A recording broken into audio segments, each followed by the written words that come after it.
আমরা গতকাল গিরে অনিল ফার্ম হাউসে উঠেছিলাম। সেখানকার ভিডিও প্রকাশ করেছি। রাত্রে ডিনারের পরে ওখানে সাঁওতালরা নাচ দেখাতে এসছে।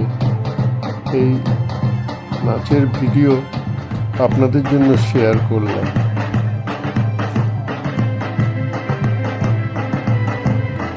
আর একদল স্কুলের ছেলে মেয়ে ওরাও এসেছিল বেড়াতে, ওরাও এটার সাথে আনন্দ উপভোগ করলো।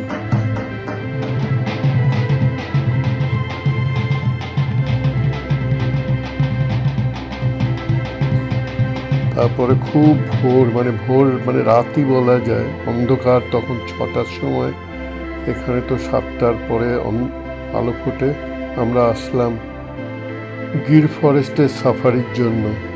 ওখান থেকে বুকিং ছিল অনলাইনে, নিয়ে তাদের জিপের পারমিট দিল। জিপে এবং গাইড নিয়ে আমরা এই জঙ্গলের ভেতরে ঢুকেছি। জঙ্গলের পথে চলেছি। গির সাফারির সুনাম আছে, এখানে নাকি সিংহ সাইটিং হয়। দেখা যাক আমাদের কপালে কি জোটে।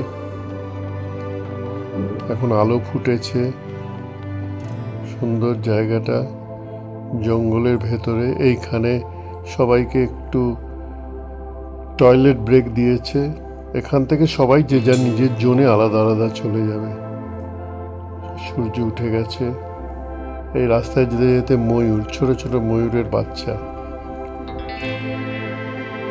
এই জায়গাটা বলে যে এটা এমনভাবে ইন্ডিয়ার ম্যাপের মতন। এখানেও ময়ূর। এই আমরা সিংহ দেখলাম। ও বাবা, এ তো পুরো পরিবার রয়েছে।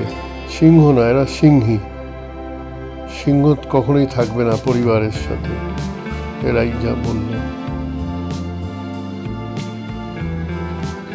সিংহী বেশ দুলকি চালে হেঁটে আমাদের দিকে তাকিয়ে একবার দেখে নিল। দেখলো তার বাচ্চাদের কোনো ক্ষতি করবো কিনা।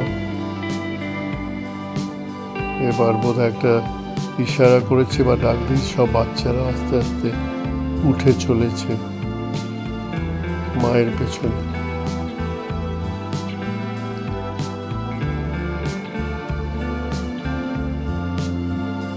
প্রায় 7-8টা।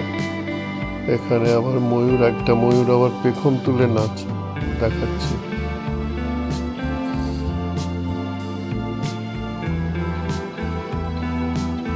এই নীলগাই সুন্দর, মানে ন্যাশনাল পার্ক। সত্যি খুব ভালো লাগলো এই ন্যাশনাল পার্কটা দেখে।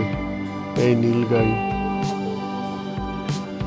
এই হরিণটা মাথা চুলকোচ্ছে অনেকক্ষণ ধরে, মাথা চুলকোচ্ছে ওখানে। এখানে অনেক হরিণ, মানে সত্যিকারের একটা ন্যাশনাল পার্কের মতন। সবাই নিশ্চিন্ত মনে ঘুরে বেড়াচ্ছে। এমনকি হরিণগুলো আমাদের দেখে পালাচ্ছে না। এই জায়গায় একটু দূরে নীলগাই, মানে এটা মহিলা নীলগাই, যার জন্য রংটা একটু আলাদা।